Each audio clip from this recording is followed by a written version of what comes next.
Assalamualaikum warahmatullahi wabarakatuh. Halo teman-teman sekalian, jumpa lagi bareng aku Ali Munir.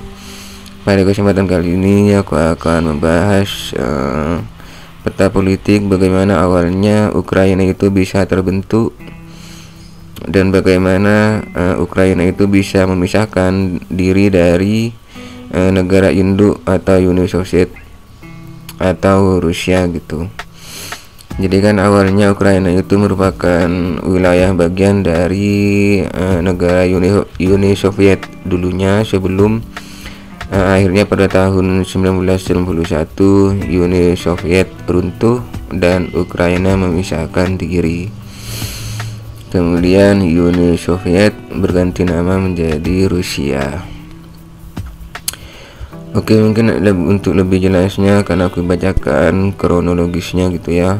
Semuanya dimulai pada tahun 1991, di mana pada saat itu Uni Soviet runtuh dan negara-negara yang tergabung di sana memisahkan diri. Dikutip dari Reuters, Ukraina merupakan salah satu negara yang kemudian segera mendeklarasikan kedaulatannya dari Moskow atau ibu kota Rusia. Jadi pada tahun 1991 itu Uni Soviet runtuh, berganti nama menjadi Rusia, dan kemudian negara-negara kecil yang ada di bawahnya memisahkan diri termasuk Ukraina. Kemudian berlanjut pada tahun 2004 hingga 2008,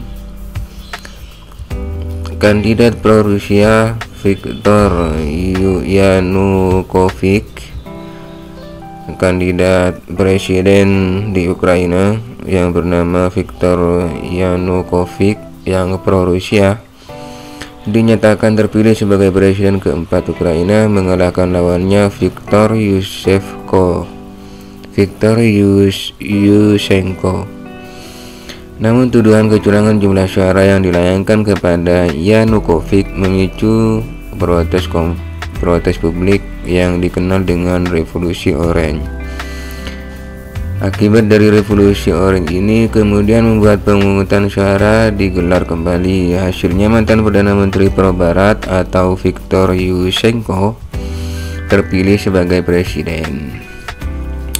Kemudian pada tahun 2005 Yushchenko pun mengambil alih kekuasaan. Ia menjanjikan Ukraina di bawah kekuasaannya untuk membebaskan diri dari Kremlin. Sebaliknya akan membawa Ukraina bergabung dengan NATO atau Sekutu Pertahanan Amerika dan kawan-kawan NATO itu, North Atlantic Treaty Organization atau Organisasi Pertahanan Atlantik Utara. Dan juga Yushchenko ini menjanjikan Ukraina akan bergabung dengan Uni Eropa, yang tidak jauh-jauh sebenarnya dengan Amerika dan sekutunya. Hingga tahun 2008 NATO kemudian memberikan lampu hijau soal penggabungan Ukraina bersama mereka pada suatu hari nanti. Jadi pada tahun 2008 NATO itu memberikan lampu hijau kepada Ukraina untuk bisa bergabung dengan NATO. Kemudian pada tahun 2010 hingga 2013 kandidat Yanukovych yang tadinya digulingkan dari kursi presiden karena diduga ada kecurangan suara, dan Yanukovych ini merupakan kandidat presiden yang pro terhadap Rusia atau Uni Soviet, kembali memenangkan pemilihan presiden. Selama pemerintahannya, Ukraina menangguhkan pembicaraan soal kerjasama dan penggabungan dengan Uni Eropa pada tahun 2013. Jadi karena Yanukovych pro-Rusia dan dia kembali menjadi presiden, akhirnya pembicaraan atau rencana penggabungan Ukraina dengan Uni Eropa maupun NATO itu ditangguhkan gitu. Dia tunda, dia putus itu. Sebaliknya Yanukovych kemudian membangun kembali hubungan dengan kerjasama Ukraina dengan Moskow atau Rusia. Hal ini pun memicu kecaman dan demonstrasi besar-besaran selama berbulan-bulan di Kiev, ibu kota Ukraina. Jadi walaupun Yanukovych ini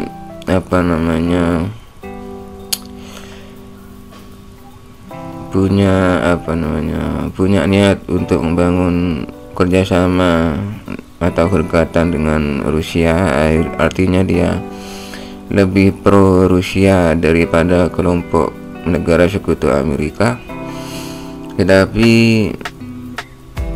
rakyatnya itu kebanyakan tidak setuju apabila Ukraina itu dekat dengan Rusia, karena dalam sejarahnya memang Ukraina itu sudah merdeka dari Uni Soviet atau Rusia pada tahun 91. Oke, kita lanjut. Pada tahun 2014, pada Februari 2014, parlemen Ukraina kemudian mencopot Yanukovych dari kursi pemerintahan, utamanya setelah terjadi pertumpahan darah dalam demokrasi sebagai akibat dari penolakan atas keputusannya yang ingin menjalin kerjasama dengan Rusia. Selang beberapa hari, pasukan militer merebut parlemen di wilayah Ukraina yakni Crimea. Mereka juga mengibarkan bendera Rusia di sana hingga Moskow pada akhirnya mencaplok wilayah tersebut. Jadi ketika Yanukovych runtuh, itu ada pasukan militer pemberontak di Ukraina, yaitu di wilayah Crimea. Mereka merebut wilayah tersebut dan mengibarkan bendera Rusia, artinya dia wilayah tersebut dicaplok untuk bergabung dengan Rusia.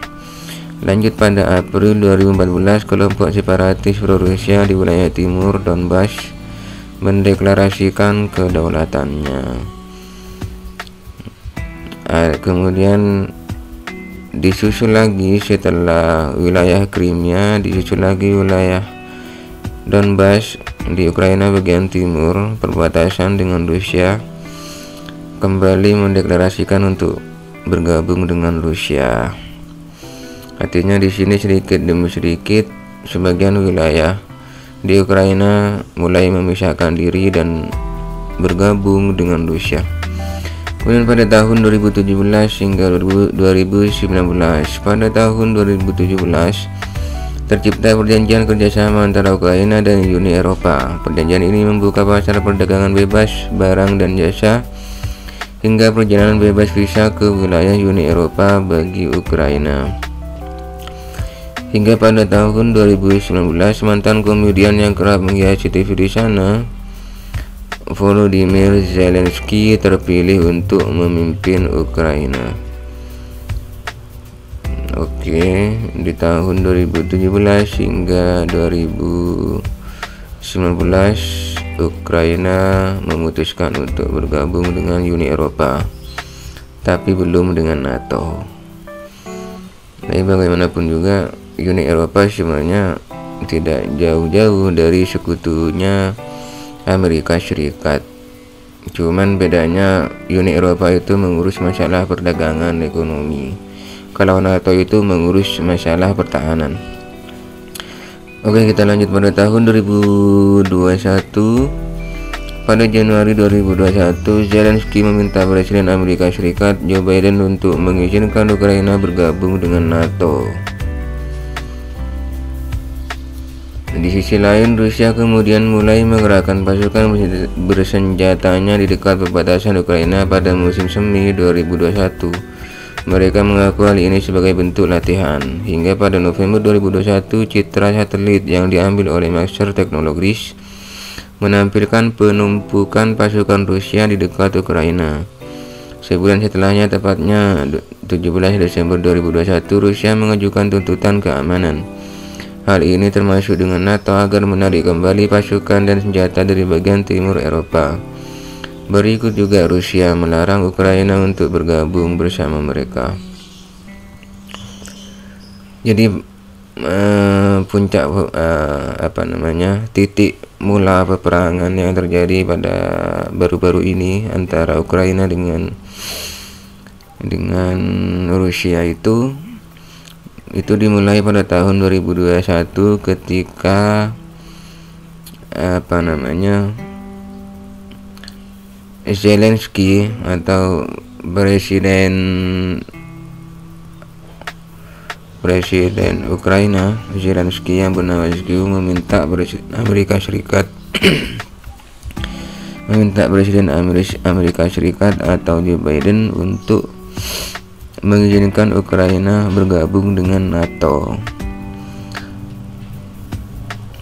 Hal itu kemudian menimbulkan reaksi dari Rusia yang menumpuk pasukannya di perbatasan antara Rusia dengan Ukraina bagian timur.